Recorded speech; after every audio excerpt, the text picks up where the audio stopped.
News meteorologist Laurann Robinson here with your afternoon forecast. We're waiting patiently for those scattered showers and storms to push their way into the Front Range and eastern plains. We're also going to be under a marginal risk for severe weather across most of Colorado, with our biggest impacts looking to be locally heavy downpours that could lead to flooding in some areas like burn scar areas. We're also looking for gusty winds with these storms and hail possibly becoming pretty large as these storms make their way across the plains. So right now we're still waiting on those storms to make their way in from the west. We have a live look over downtown Denver where that cloud cover has really filled in nicely. 90 degrees right now. I think we still climb a few more degrees as we reach our afternoon highs. Winds coming in from the west at just 6 miles per hour. Not too bad.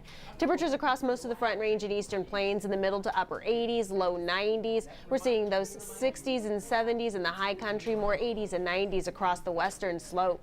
Now, as we take a look at our live radar, the western slope and high country becoming more and more active. We even have a severe thunderstorm watch in effect, or severe thunderstorm warning in effect southeast a bit of Gunnison there, where you see that yellow polygon there. We're going to watch for some stronger storms in that area.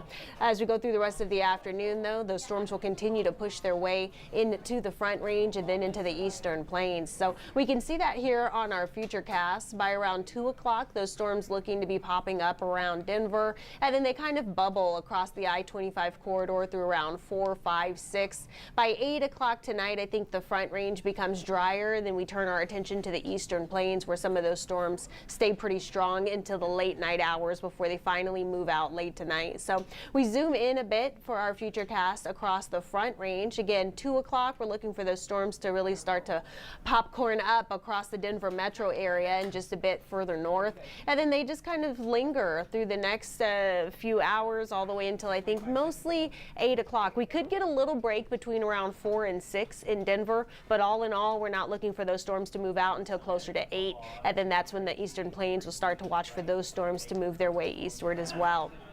As far as severe thunderstorms go, most of the state is under a marginal risk for severe weather today. That means our biggest impacts are looking to be gusty winds. We're looking for those locally heavy downpours. We're also going to look for hail. I think we could see some small hail across the Front Range. I think we're going to keep our eye out for some larger hail across the plains.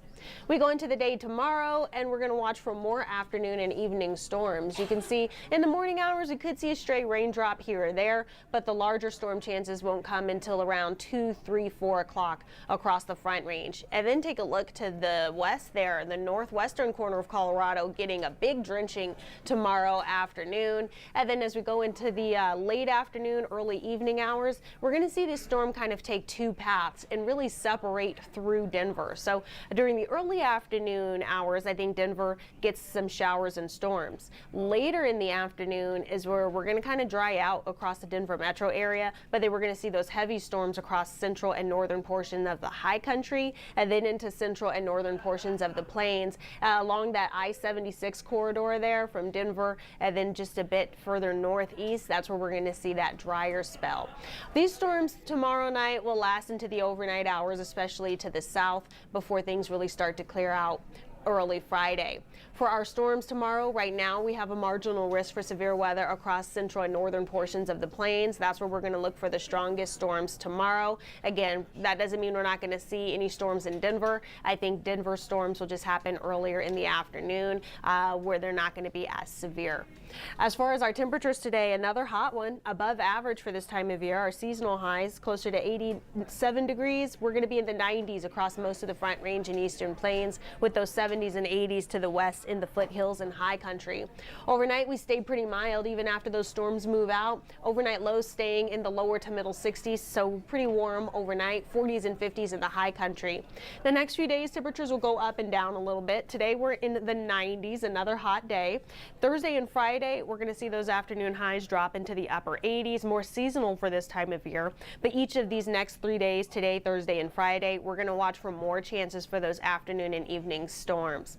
We dry out for the weekend, so if you have those outdoor weekend plans, they're looking pretty good. Just slight storm chances Saturday and Sunday.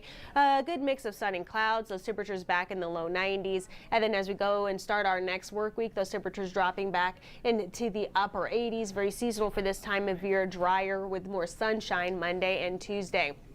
So the next few days, we're going to watch for more moisture to just kind of continue to push into the area, mostly during the afternoon and evening hours, those summertime storms that we're used to. We're going to see them today, tomorrow, and into Friday. And then as we go into the weekend, we start our drying trend, and then we become even drier as we move into next Monday and Tuesday. Those temperatures staying mostly in the upper 80s to low 90s each day in the next 7 days. So we're not going to see those temperatures go too far out of bounds. Our seasonal high this time of year closer to the upper 80s. So that's what we have for you. We are still watching and waiting for those storms to really start to pick up across the Front Range, but they are still expected this afternoon through this evening before moving their way eastward. Again, our biggest impacts with today's storms are going to be gusty winds. We're looking for those locally heavy downpours. We're going to watch for some localized flooding behind that, and then we're going to watch for some hail, smaller likely across the Front Range and then bigger as those hail chances push their way into the plains. So you'll certainly want to stay tuned in this evening. 9 News at 4, 5, 6, 9, and 10.